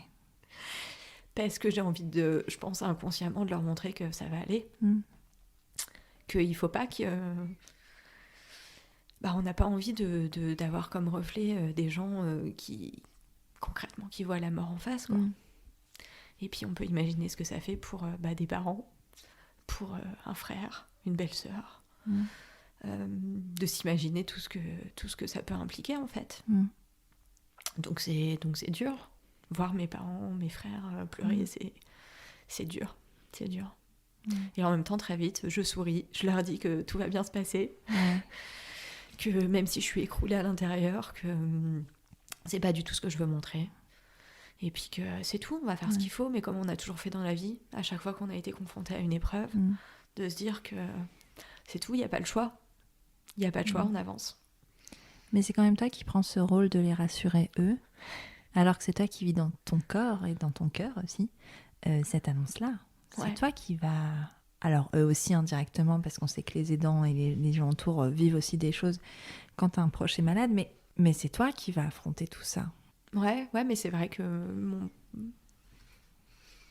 un des premiers réflexes, c'est de montrer que ça va aller, que la vie, elle va continuer, qu'on va faire face, et que on a un peu l'habitude aussi de faire face c'est ça. au drame, mais que la vie, elle va continuer. Mais c'est vrai que c'est une attitude que j'aurai aussi à nouveau après, dans la suite du parcours. Avec ma psy, on m'avait conseillé on m'a proposé plusieurs fois, j'ai fini par accepter d'avoir un suivi psy avec l'hôpital. Et pareil, régulièrement, on me disait comment ça va. Oui, non, mais ça va. Puis je justifiais que ça allait bien, jusqu'au jour où j'ai craqué et où ça m'a fait du bien, justement, que cette relation, elle ait été installée avant. Mais où pareil, rétrospectivement, je me dis, c'est marrant. T'essaies de protéger ta psy. Ouais, c'est ça. C'est comme si j'essayais de me convaincre aussi moi-même que tout allait bien et que je gérais et qu'il n'y avait pas de soucis, quoi.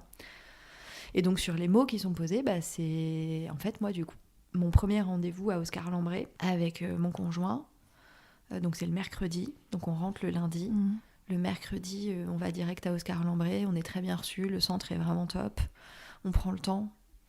Et en fait, l'oncologue commence à m'expliquer ce qui va se passer. Et en fait, je l'arrête et je lui dis, moi j'ai besoin que vous me disiez que j'ai un cancer parce qu'en fait, personne ne me l'a dit. Et j'ai besoin qu'on me le dise pour que ce soit un peu plus réel parce que pour l'instant, le papier, c'était un peu trop abstrait. Donc je me retrouve dans la situation de demander à ce qu'on me dise que j'ai un cancer. C'était terrible. Mais j'en avais besoin. Encore une fois, c'est toi qui prends le lead de quelque chose où en fait, on prend pas soin de toi. C'est toi qui prends soin de toi. Ouais, je l'avais pas forcément perçu comme ça, mais c'est vrai que j'avais besoin que le cadre soit clair. Et que là, il y avait un peu quelque chose en suspension et c'était pas OK pour moi.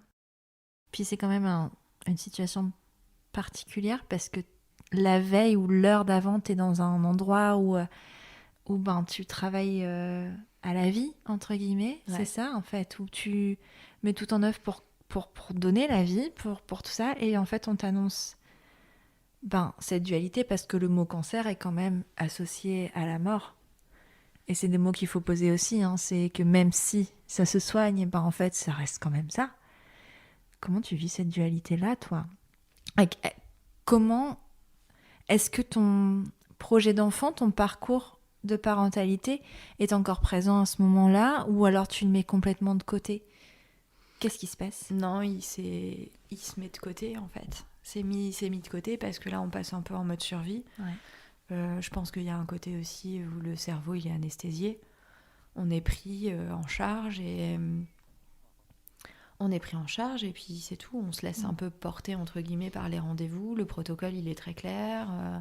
On essaye d'intégrer ce que ça implique dans le quotidien, etc. Moi, je me souviens du coup très rapidement avoir dit il faut que je voie mon employeur pour lui annoncer que je reviendrai pas, quoi, que en tout cas j'allais être en arrêt. Faut savoir que plus ou moins au même moment, les buissonnières étaient en train vraiment de naître. Ouais. Vraiment plus ou moins au même moment, parce que c'est au mois de mars, vraiment juste après le confinement, où moi j'ai commencé à faire les brainstorming avec les copines pour trouver mon nom d'activité. Pour mon logo, c'était un peu plus tard, c'était au mois de juin justement. Donc il y a plein de choses. C'est une période où quand même effectivement moi j'étais bien. J'étais bien. Il y avait ce nouveau projet professionnel, ce désir d'enfant. Tu construisais des choses. Je construisais des choses. Après on avait eu aussi des chocs émotionnels. Il y a des problématiques, on va dire, amicales qui ont été un petit peu difficiles et puis finalement que j'ai sans doute pas digéré comme je pensais.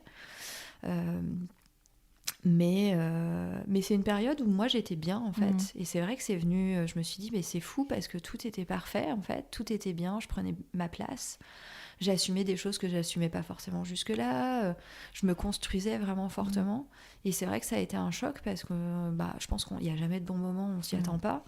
Mais là, particulièrement, c'était un moment où je me sentais vraiment très bien. Et donc tout ça, c'est en stand-by. Et donc je vais voir mon employeur et puis je lui dis voilà... Donc il était un peu étonné parce que j'étais censée être en congé. Et je lui demande un rendez-vous en urgence et puis je lui annonce... sans trop de détours, que j'ai un cancer du sein et que donc je vais être en arrêt.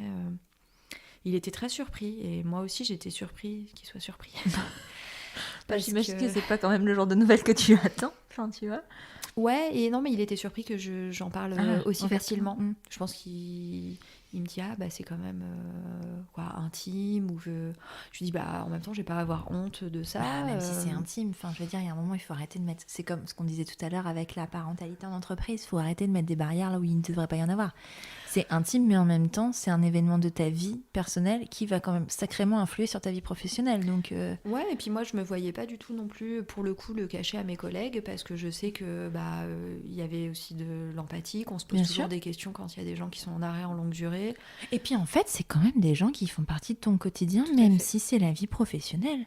Donc qui ont une influence sur ta vie personnelle. Enfin, c'est la vie, point. Ouais, c'est la vie. Et puis encore une fois, de pas, pas avoir honte, pas que les gens ils s'imaginent des choses pires. Bon, c'est vrai que souvent le cancer, on voit pas trop ce qu'il peut y avoir de pire, mais si, parce qu'en fait, il y a des cancers qui sont plus ou moins agressifs, desquels on ressort plus ou moins. Et puis c'est là aussi où on est confronté aux premiers mots qui sont posés aussi sur ça. Les gens qui essayent de nous rassurer, mais comme pour la PMA, comme pour l'endométriose, ça se soigne le cancer du sein, ça se soigne très bien, ça va aller, comme si c'était presque pas grave. Mais après, en fait, c'est eux qui essayent de rassurer avec ces mots-là. Oui, c'est eux, et puis c'est nous aussi. Mais c'est vrai que sur le moment, c'est encore tout frais. Pour nous, c'est pas... en même temps, tu ne vois pas tellement dire à la personne oui, c'est bientôt la fin, tu vois. Mais c'est pour ça que maintenant, je le prends avec beaucoup plus de recul pour toutes ces situations où il y a énormément de maladresse des gens, mais parce que nous, on est aussi à fleur de peau et que nous-mêmes, on est maladroits dans ces situations. Bien sûr. Voilà, donc là, voilà, c'est le début des traitements après. Ouais. Tu les vis bien, les traitements ? Enfin, autant que faire se peut. Je sais pas. Je sais même pas si c'est une question pertinente. Je les vis bien.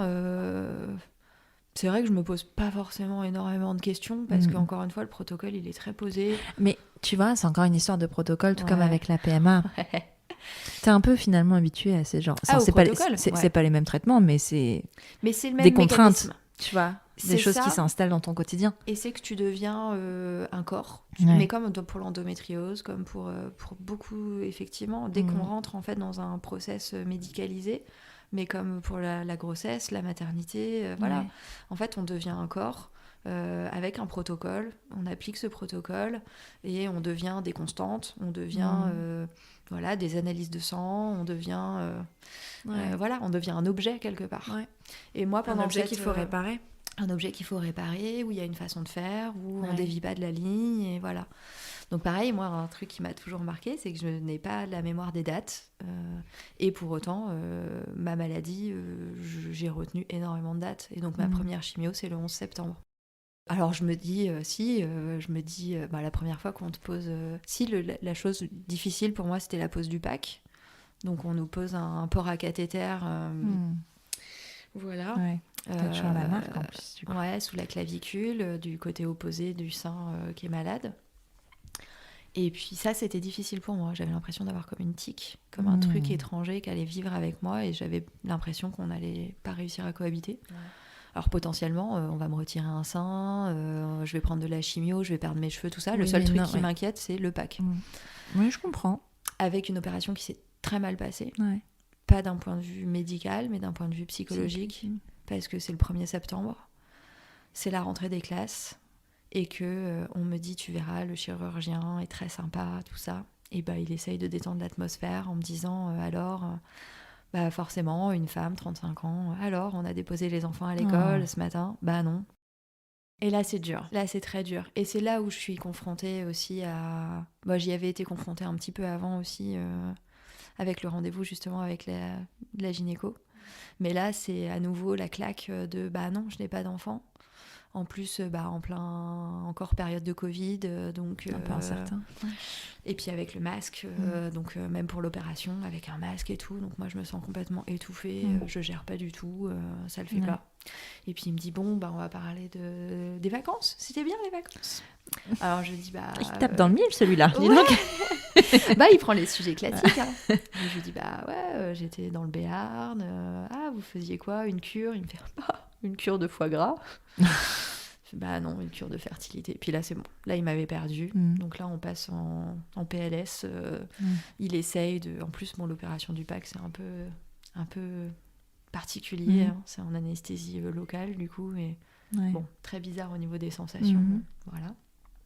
Et donc là, l'infirmière ne s'occupe plus du tout du chirurgien, elle s'occupe que de moi, que je continue de respirer, que je me détende. Voilà. Et donc ça a été une étape qui a été très très difficile. Et quelques temps avant, j'avais vu la gynéco aussi, qui m'annonce, moi je m'étais renseignée à fond sur qu'est-ce qu'on peut faire pour sauver mes ovocytes, déjà qu'ils n'étaient pas au top de leur forme. Et là, elle me fait raconter tout mon parcours PMA. C'était la même gynéco? Non, c'était une nouvelle que tu n'avais jamais vue avant. Ok. Alors, très difficile parce que moi, je m'attends à ce qu'il y ait des solutions, Et en fait, elle me fait donc raconter tout mon parcours, les hauts, les bas, finalement beaucoup de bas quand même, même si on gardait le moral. Et puis, je sais pas, j'envisage qu'elle me parle de conservation des ovocytes. Alors, je me doutais que, vu que c'était un cancer hormonodépendant, comme 80% des cancers du sein, je m'attendais à ce qu'il n'y ait pas de ponction possible. Surtout que c'était finalement un stade un peu avancé, donc il y avait quand même... Ton cancer était à un stade avancé? Oui, alors en fait, c'est un HER2 positif, donc c'est un développement cellulaire important. Okay. Et en fait, moi, la particularité, c'était qu'il y avait une petite boule de 1,5 cm. Et par contre, autour, il y avait des cellules éclatées qui faisaient déjà 7 cm. Okay. Et donc, j'avais déjà aussi un ganglion de toucher, etc. Okay. Donc, c'était quand même un développement assez rapide. Donc, pas de possibilité de conservation des ovocytes. Et puis, j'avais vu qu'il y avait aussi possibilité de faire un prélèvement de morceaux d'ovaires et qui serait regreffé après. D'accord. Et là, c'est là où on t'annonce que c'est pour les personnes de moins de 35 ans. Bah oui, parce que maintenant, t'es gériatre. Ouais, voilà. Donc là, tu passes de évidemment, l'autre côté. Ouais. Et puis, vu que j'avais déjà une réserve ovarienne qui n'était pas terrible, de toute façon, ça n'aurait pas été possible. Donc, au final, je me retrouve à avoir raconté toute mon histoire, mon parcours de désir d'enfant, pour qu'elle me dise, alors qu'elle savait dès le début, que rien ne serait possible, en fait. Et là, je suis super choquée. Là, j'ai une montée de colère. J'ai vraiment une colère de dingue. Mon conjoint, heureusement, lui est très calme. Et puis j'ai en face de moi une jeune femme d'une 30aine d'années qui, je le saurais après, était à ce moment-là aussi enceinte. Oh, putain. Et elle était très gentille, mais là je sens qu'il y a toute ma colère, finalement la colère de la maladie et la colère de la non-maternité qui ressort à ce moment-là. Donc ça a été très très compliqué. Alors après l'opération avec le PAC et les questions du chirurgien, là ça a été le pompon. Ouais. Et puis bon, après c'est tout, on part dans les traitements et puis c'est pas la priorité du moment. Mais tu le mets de côté, cette colère-là, ce process-là de se dire mais en fait il n'y a pas de solution. J'ai eu du mal à le digérer, vraiment. J'ai eu vraiment du mal à le digérer. Après, ça s'est apaisé. Je me suis dit chaque chose en son temps. Et puis, d'abord, on va guérir. Et puis après, on verra la suite, quoi. Ouais. Et puis après, très concrètement, la chimio, ça anesthésie aussi. Hein. T'as pas tellement l'occasion de penser à autre chose et de process autre chose. Ouais. Alors je me dis, pareil, la première poche de chimio, c'est un petit... un petit liquide orange fluo. Je me dis, merde, moi qui mange bio, qui fais attention à ma santé et tout. Tout ça pour rien. Tout ça pour ça doit pas être très bio. Ah non, j'imagine, en effet. Voilà, donc je me doute que je vais perdre mes cheveux, mais ça me traumatise pas plus que ça. Ce qui me traumatise, c'est de me rendre compte que effectivement 14 jours après, les cheveux commencent à tomber et que ça fait mal. Ouais. Et que ça, on ne le dit pas, que ça fait mal. Ouais. Physiquement, je n'utiliserai plus jamais l'expression avoir mal aux cheveux de la même façon. La fameuse expression qu'on utilise après une soirée arrosée. Ah bah, vraiment avoir mal aux cheveux quand ils tombent, c'est très différent et c'est douloureux. Donc rapidement, je prends la décision de me raser le crâne. Ouais. Parce que du coup, c'est moins douloureux quand tu rases le crâne ? Ouais. Ok. Parce qu'en fait, c'est vrai que quand on voit des histoires de cancer, tout ça, on voit ces gens se raser les cheveux. On ne sait pas pourquoi. On se dit, c'est parce que ça tombe et puis du coup, ils n'ont pas envie de voir. Mais en fait, c'est peut-être une autre raison. Il y a plusieurs raisons. Il y a déjà que effectivement... Alors moi, j'ai eu les cheveux très longs pendant très très longtemps. Mais là, j'étais passée à un format plus court. Ouais. Ils arrivaient à peu près sous clavicule. Voilà. Mais je les ai recoupés avant de commencer la chimio parce qu'on nous avait dit que ça supporterait peut-être mieux les traitements. D'accord. Donc j'avais refait une coupe. Voilà. Ouais. Et vu que c'était un peu long, ça me tenait à cœur de donner mes cheveux pour des gens qui voulaient une perruque. Moi, je savais que je voulais pas de perruque, mais je me suis dit au moins que ça servait à quelque chose. Et donc les longueurs pour les perruques et les petits bouts pour les barrières anti marée noire de pétrole. D'accord. Les cheveux, ça marche très bien pour ça. Donc c'est récupéré pour ça. Ouais. Et donc maintenant, j'essaye d'aller chez des coiffeurs qui récupèrent les cheveux. Mais parce que on entend beaucoup parler justement de, c'est quoi, Fake Hair donc plein d'associations qui récupèrent les cheveux pour les perruques. Mais alors pas pour autre chose, tu vois. Alors les petits morceaux, notamment, les petits bouts sont récupérés pour les filets anti-pollution, notamment pour donc on n'est pas obligé d'avoir 10 cm de longueur pour faire quelque chose de nos cheveux. Tout à fait, c'est une ressource. Ce n'est pas un déchet, c'est une ressource. C'est hyper intéressant. On en apprend tellement tous les jours. Et alors moi, à ce moment-là, mon obsession, c'est de trouver le coiffeur qui va faire quelque chose de mes cheveux. Ouais. J'avais besoin de donner du sens à ça. Et donc je l'ai trouvé, ça s'est très très bien passé, j'ai vécu un super beau moment, ça fait vraiment partie pour moi de l'accompagnement aussi de la maladie. Et puis donc 14 jours après ma première chimio, effectivement, les douleurs, les cheveux qui commencent à tomber, alors au début un tout petit peu, et puis d'en retrouver un peu partout, c'est choquant. À chaque fois que tu es confronté à trouver une touffe de cheveux, c'est compliqué. Les poils aussi, on ne le dit pas, mais c'est les poils qui sont tombés d'abord. Donc pareil, ça surprend, parce que je sais pas, on se focalise sur les cheveux. Mais surtout, tu passes tellement de temps à vouloir les épiler. Alors là, bizarrement, t'as plus du tout le même rapport aux choses, en fait. C'est fou. C'est complètement fou. Et puis, la douleur du cheveu, c'est que dès que le cheveu est appuyé, donc la tête dans l'oreiller ou un petit coup de vent, ça fait bouger le bulbe et ça fait mal, en fait. C'est comme si on te tirait les cheveux en permanence. Okay. Et donc, je demande à une amie, l'amie avec qui j'animais les groupes de parole PMA, de venir à la maison, de me raser, parce que pour mon conjoint, c'était trop dur. C'était trop dur. Et moi, je voulais pas le faire toute seule non plus. Et là, c'est un soulagement. Et en plus, ça me va super bien. Ouais. Donc voilà, je me sens bien. C'est pas quelque chose qui m'a dérangée, c'était vraiment un soulagement. Ok. Et après, moi, j'ai vécu avec des turbans, j'ai pas eu besoin de perruque. Et puis, vu que c'était encore le Covid, de toute façon, chacun chez soi. C'est vrai. J'ai pas été trop confrontée au regard des autres. Mais ce qui a aussi invisibilisé un peu la maladie, parce que du coup, Les gens il y a t'ont beaucoup pas de vu gens malade. qui se sont pas rendus forcément compte de ce que Ouais. c'était et de Ouais. l'évolution aussi physique des choses. Carrément. Tes traitements ont duré combien de temps? Disons que c'est toujours un peu... Il y a la période de chimiothérapie, donc moi j'ai eu ce qu'on appelle de la néoadjuvante, Ok. donc du 11 septembre au 23 décembre. Ouais, Ça devait c'est être déjà une le grosse période. 25, mais Oui. on a décalé un Bah, peu. je comprends. Voilà. C'est bon, les dates symboliques, hein, ça va bien 5 minutes. Ouais. Après, j'ai été opérée le 20 janvier. Opéré donc. Opérée, donc j'ai eu de la chance quand même. C'était une tumorectomie. J'ai pu D'accord. garder mon sein. Voilà. Et ensuite, j'ai poursuivi avec de la thérapie ciblée, donc injections pareil Ok. dans le PAC, jusqu'en novembre 2021. Ok. Et puis radiothérapie, mois de mai-juin 2021 aussi. Ok. Donc au final, les traitements C'est en tant long que quand tels, même, hein. ouais, c'est long quand même. Après, ça dépend de chaque cancer. Oui, bien ça sûr. dépend Il n'y a pas de plusieurs règles. facteurs, ouais. C'est un peu à la carte quand même cette Après, ce qui histoire. était bien, entre guillemets, c'est que moi, j'ai su, dès la 2e chimiothérapie, on m'a fait un examen de contrôle et la tumeur avait disparu. Ah oui, donc c'est que ça fonctionnait. Donc ça fonctionnait très bien. En Ouais. fait, c'est l'avantage-inconvénient du HER2 positif, c'est que ça se développe vite, mais quand on a le bon traitement, ça peut régresser aussi Ouais. très vite. Ok.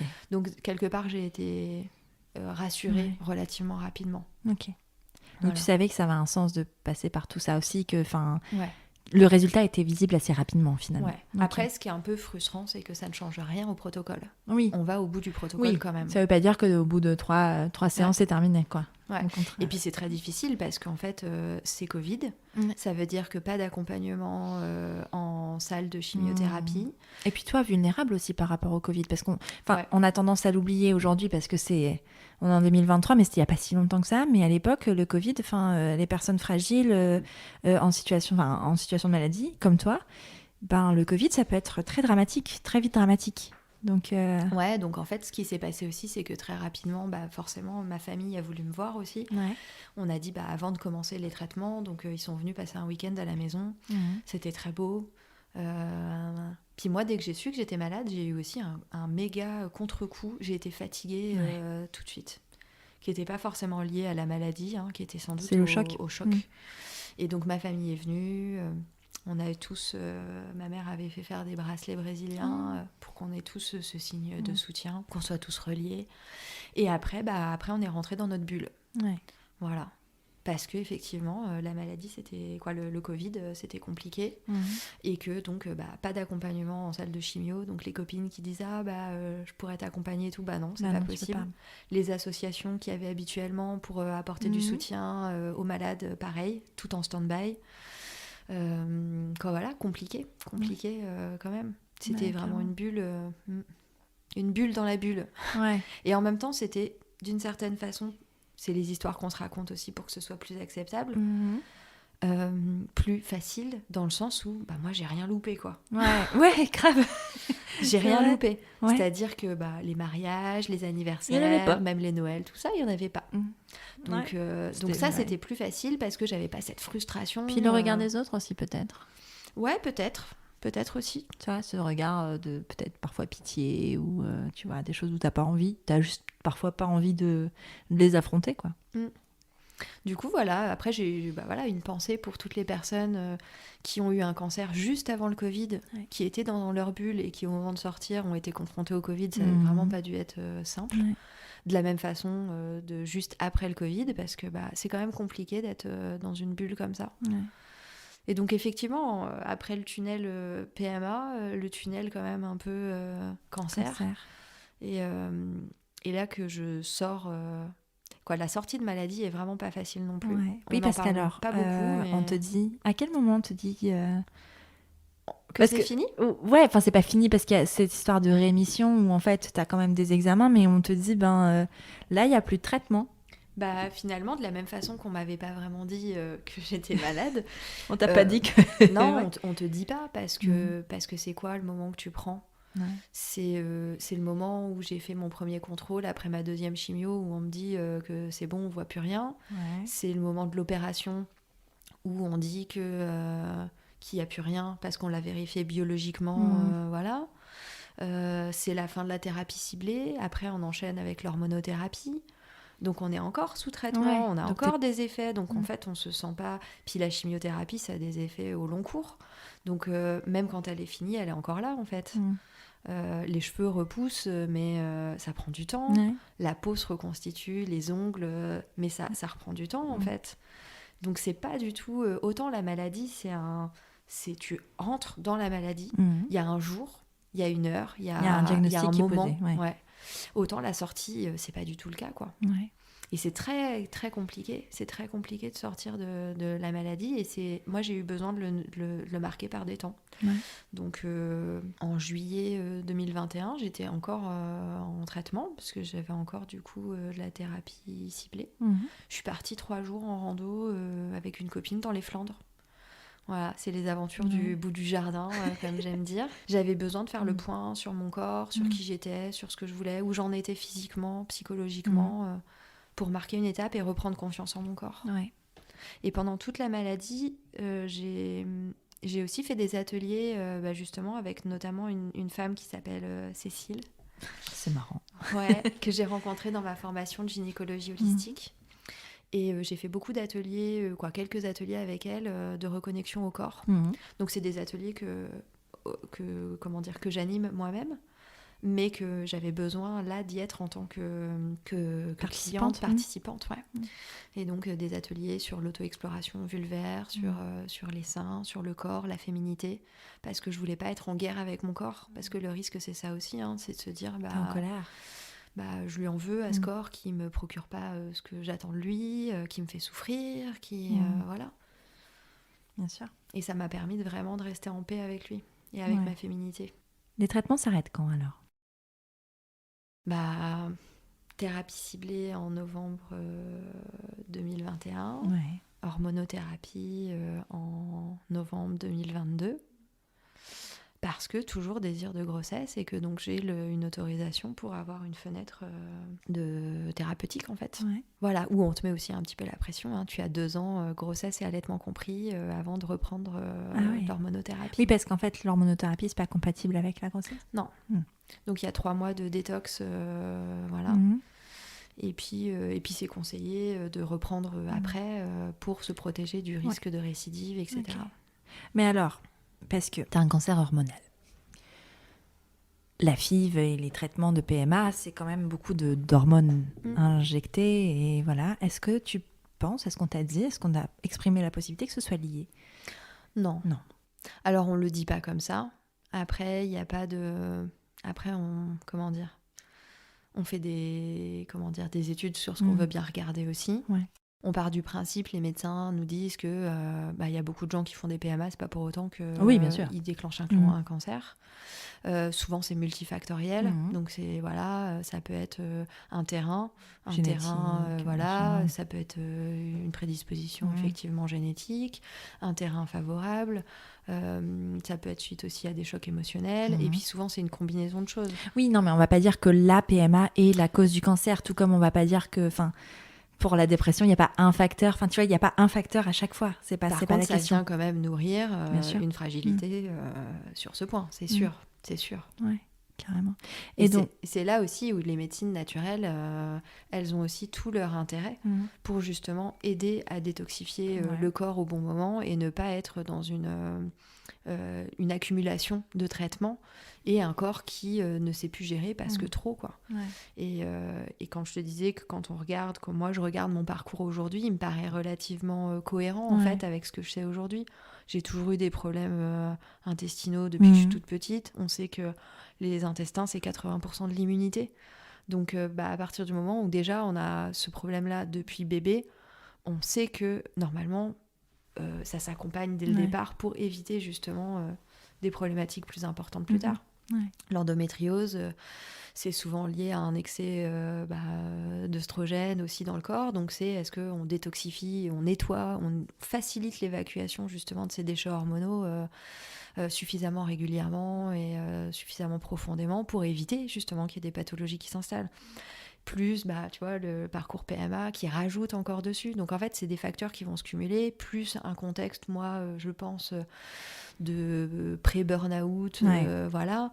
Et donc, comme je disais, le stress, tout ça, c'est des facteurs qui vont venir accentuer ça. Donc après, tu rajoutes un petit choc émotionnel, et puis paf, ça y est, ça allume l'étincelle, en fait. Oui. Après, parce que je pense que c'est quand même important de pas stresser aussi les personnes en parcours PMA, de se dire, en fait, c'est pas parce que vous êtes en parcours PMA que vous allez avoir un cancer. Enfin, je veux dire, c'est pas la question. C'est pas, voilà. Alors de toute façon, ça concerne. Moi, c'était déjà en fait un peu une mission de vie que j'avais avant d'avoir ce cancer. Mais vraiment d'accompagner la santé hormonale des femmes, pour moi, ça a vraiment beaucoup de sens en fait, parce que finalement, c'est ce qu'on retrouve à chaque étape de la vie, et que si on a un cycle menstruel, c'est un peu la boucle est bouclée, quoi. Si on a un cycle menstruel dans lequel on est en paix. Le cycle menstruel, c'est vraiment un témoin de la santé générale de la femme. Et souvent, quand il y a un dérèglement du cycle, ça implique on voit que derrière, il y a d'autres... qu'il y a besoin, en fait, de remettre de l'équilibre dans le corps, dans la santé. Donc finalement, c'est plus un témoin qui va nous aider à le prendre en compte suffisamment tôt. Et on le retrouve, en fait, tout au long de... si on l'accompagne bien à ce moment-là, ça évite de passer à l'étape suivante, en fait. Et aujourd'hui, la médecine, la santé hormonale, donc quand on s'intéresse par exemple au sein, mais l'endométriose, une personne sur 10 est atteinte d'endométriose. Cancer du sein, c'est une femme sur 8. Et du coup, ça va bien au-delà de savoir effectivement les parcours PMA ou pas. Non, ça n'a rien. C'est la santé hormonale de façon générale, et derrière, c'est les perturbateurs endocriniens, c'est le stress, c'est le manque de sommeil, c'est le sommeil saccadé, de mauvaise qualité, c'est l'alimentation, c'est les carences, c'est le système digestif. Et au final, on est très nombreuses à être concernées par toutes ces problématiques. Et c'est tout le sens que je donne aujourd'hui, en fait, à mes accompagnements des femmes. Pour moi, c'est vraiment un enjeu de santé publique. Oui, je suis d'accord avec toi. Et pas que pour les femmes. Parce que ça touche le corps des femmes, mais on n'en a pas beaucoup parlé. Mais c'est vrai que les accompagnants... moi, mon conjoint, il a vécu la maladie au même titre que moi, pas sous le même angle, mais c'est lui qui a tout géré, qui a tout porté, et ça a eu un impact énorme en fait sur lui, sur sa santé aussi, sur sa charge mentale, sur la charge émotionnelle qu'il portait, et du coup, la santé des femmes, qui est très impactée par nos modes de vie actuels, concerne aussi les hommes, parce qu'ils sont aussi impactés, que ce soit au niveau de la fertilité ou au niveau du rôle d'accompagnant face à ces maladies qui sont quand même prenantes au quotidien, quoi. Donc là, tu dis que tu es plus sous hormonothérapie depuis novembre 2022. Ton projet d'enfant, ton désir d'enfant, il en est où aujourd'hui ? Qu'est-ce que tu as envie de... Enfin, quels sont tes projets ? Qu'est-ce que tu vis aujourd'hui ? Aujourd'hui, j'essaye de prendre un petit peu le temps aussi, de laisser le temps aussi à mon corps. J'ai refait une cure thermale post-cancer, parce que pareil, ça aide à nettoyer le corps, etc., de retrouver des cycles équilibrés. Je laisse aussi mon corps, même si le temps est compté au regard... du suivi médical, j'essaye de laisser un petit peu de temps quand même à mon corps pour reprendre ses marques, retrouver ses esprits. Et puis, voilà, on verra, on se laisse un petit peu porter pour la suite. Bien sûr, on pense à l'étranger, on pense au don d'ovocytes, on pense à l'adoption. Il y a plein de possibilités, mais après, faut laisser aussi mûrir un petit peu les choses. Et puis de le vivre aussi dans son intimité et de se laisser porter par ça. Est-ce qu'un parcours PMA est compatible avec une vie après le cancer du sein hormonodépendant ? Ouais, alors ça dépend, ce sera pas tout à fait les mêmes choses, et c'est pas conseillé d'aller trop... de refaire des stimulations, etc. Après, dans le cadre d'un don d'ovocytes, par exemple, il n'y a pas de problématique. Et puis, il y a des cancers qui ne sont pas hormonodépendants. Oui, non, bien sûr. Donc, voilà. Non, après, c'est pas forcément ce qui est préconisé. Cela dit, on pourrait croire aussi que la grossesse peut être un peu contre-indiquée ou accentuerait le risque de récidive. Et les médecins, là-dessus, statistiquement, sont assez rassurants. Donc, je pense que c'est aussi la vigilance qu'on va mettre justement à prendre soin de soi, continuer de prendre soin de soi, d'accompagner le corps pour se nettoyer. Et puis, tu serais, dans le cadre d'une grossesse, dans le cadre d'un parcours, accompagné, j'imagine. Aussi très, très suivi. Oui, tout à fait. Après, j'espère vraiment que si grossesse il y a, de pouvoir le vivre sereinement. Oui, bien sûr. Alors, on sait que suite à un parcours PMA, c'est difficile d'être vraiment pleinement serein, que quand on rajoute voilà, des expériences de fausses couches, de cancer, forcément. Mais en même temps, je crois aussi que la vie, elle prend le dessus et que c'est ce que j'appelle aussi des cadeaux mal emballés, toutes ces épreuves, tous ces traumatismes qu'on doit dépasser. On n'a pas le choix, on doit avancer, mais ça nous apporte, on choisit pas de vivre ça, mais on choisit un petit peu de comment on le vit, si on se laisse finalement, si on trouve des échappatoires, si on passe en mode survie. Et quand on passe en mode survie, ça nous apporte aussi des beaux cadeaux. Des choses qu'on n'aurait pas découvert de nous autrement. Et heureusement, parce que s'il n'y avait pas ça, ça serait quand même très compliqué. J'ai envie de te poser une question, parce que c'est une question qu'on aborde, je crois, jamais dans la vie, et qui me semble importante de travailler. Tu me dis si tu as envie de la répondre ou pas. Est-ce que tu as pensé, est-ce que c'est quelque chose qui est dans ton esprit de faire le deuil de la maternité? Pas vraiment, je crois pas. Alors ça m'arrive en accompagnement, je pense qu'il y a certaines personnes où c'est important d'aller vers ce deuil de la maternité, mais après, pour moi non, parce que je sais pas, je l'ai senti dans mes tripes et je l'ai senti dans mon corps aussi. Il y a notamment un début de grossesse où j'ai été fort malade, mais tout de suite, et je me suis dit waouh, moi qui me suis toujours dit peu importe de passer 9 mois allongée, si j'ai un enfant, c'est pas grave. Et en fait, non. Parce que là, j'ai senti que mon corps était en overdose complète et que mon corps n'était pas prêt à ça. Et donc, j'ai compris aussi qu'il y avait un déséquilibre et qu'il y avait des choses à régler avant. Voilà. Et donc ça m'a permis de me dire, ok, je sens qu'il y a quelque chose qui n'est pas réglé, qui n'est pas équilibré. Donc, il y a quelque chose à faire. Donc non, moi j'ai pas fait... je t'ai dit, je me suis préparée à l'échec de la PMA, mais à l'échec momentané en fait. Mais après, à l'échelle de ma vie, on va dire, non, je crois que je l'ai pas vraiment fait. J'ai fait le deuil, par contre, je pense qu'on fait plein de formes de deuil dans sa vie. Le cycle menstruel en est un, qui se reproduit tous les mois. Mais... J'ai fait le deuil de la maternité surprise, peut-être. Et encore on pourrait être surpris. Parce que là, pendant les traitements, moi, j'ai quand même fait attention. Je me suis dit, le corps, il est plein de surprises. Ça serait quand même pas de peau que ça tombe là. Et puis, avec les traitements qui sont néfastes pour la grossesse, ça serait quand même ballot. Ça serait un peu le comble, quand même. Donc, je faisais très attention, parce que je sais que le corps peut être surprenant. Donc non, je crois que j'ai pas fait vraiment le deuil. Peut-être qu'un jour ça arrivera, mais pour l'instant c'est pas le cas. Et puis en fait aujourd'hui, je pense que je suis tellement, je me dis qu'il y a tellement de façons aussi d'être dans la parentalité que finalement ça se fera d'une façon ou d'une autre. Ouais. Mais c'est tout ce qu'on te souhaite, Cécile. Merci mille fois d'avoir pris la parole sur Prenons un café, d'avoir raconté ton histoire. Je suis certaine que ça va parler à plein de personnes. Alors tu sais, moi il y a une phrase que je dis toujours, je ne l'ai pas encore dite aujourd'hui, alors je vais la dire, ça fera plaisir à certains. Il n'y a pas de hasard dans la vie. Il n'y a vraiment pas de hasard dans la vie. Ça ne veut pas dire qu'on mérite tout ce qui nous arrive. Ça ne veut pas dire que les épreuves sont nécessaires pour être à une certaine place ou pour prendre sa place. Ça veut simplement dire qu'aujourd'hui, si tu es là avec moi et que tu racontes cette histoire, c'est que ça va probablement toucher quelqu'un qui a besoin de l'entendre. Et merci d'avoir partagé pour cette raison-là. Merci à toi. Je pense que c'est hyper important d'avoir des espaces pour partager ça. Et c'est vrai qu'on le voit ces dernières années, il y a beaucoup de choses qui se libèrent autour du féminin, du corps féminin, de la vie intime des femmes. Et il y a encore beaucoup de tabous et qui nous empêchent de vivre pleinement, d'être bien dans son corps, dans sa tête, dans son être, de prendre la place qu'on mérite de prendre et de vivre avec la sérénité dans son corps en fait. Et aujourd'hui, de se réapproprier tout ça, c'est hyper important. Moi, je l'ai vu dans mon parcours personnel. Et c'est vrai qu'aujourd'hui, ça me donne aussi une force dans la façon dont j'accompagne les gens. Parce que je pense qu'il y a quelques années, j'aurais pas été capable d'accueillir quelqu'un même qui avait un cancer féminin.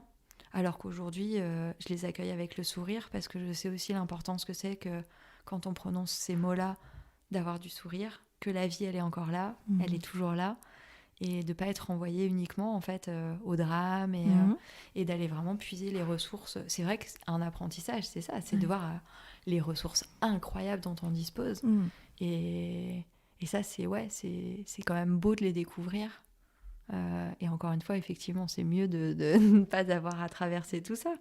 Mais heureusement qu'on en tire quelque chose de beau derrière. Carrément. Voilà, et puis rester dans l'espoir et dans la vie, parce que la vie trouve toujours un chemin.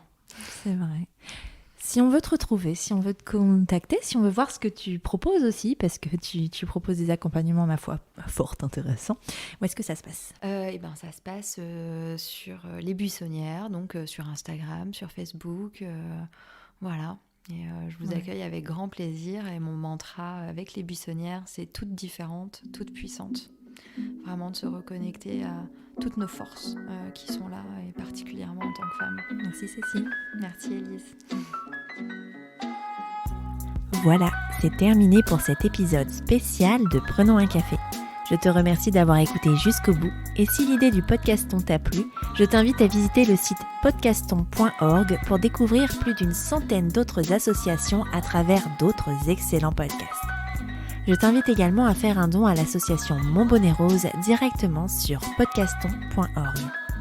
Après ça, tu peux aussi envoyer un max de love à Prenons un café sur Apple Podcast. C'est hyper simple. Tu ouvres ton appli Apple Podcast sur ton iPhone, tu vas sur Prenons un café et tu descends tout en bas. Là, tu mets le nombre d'étoiles que tu souhaites, 5 au choix, et tu écris ce que tu veux dans la section Avis. Par exemple, le 29 novembre, Camille The Nurse écrivait « J'adore ce podcast, des idées et des sujets autour de la parentalité toujours juste de sens, tout en bienveillance et chaleur humaine. Un réel plaisir à l'écoute. Je ne suis pas encore maman, mais j'aime l'écouter car les sujets me donnent des clés pour l'avenir. Merci Camille pour ce message trop sympa qui fait du bien à mon petit cœur de podcasteuse. Bon, et puis si tu n'as pas Apple Podcast, tu peux toujours parler de Prenons un café autour de toi. Ça ne mange pas de pain et ça fait toujours plaisir.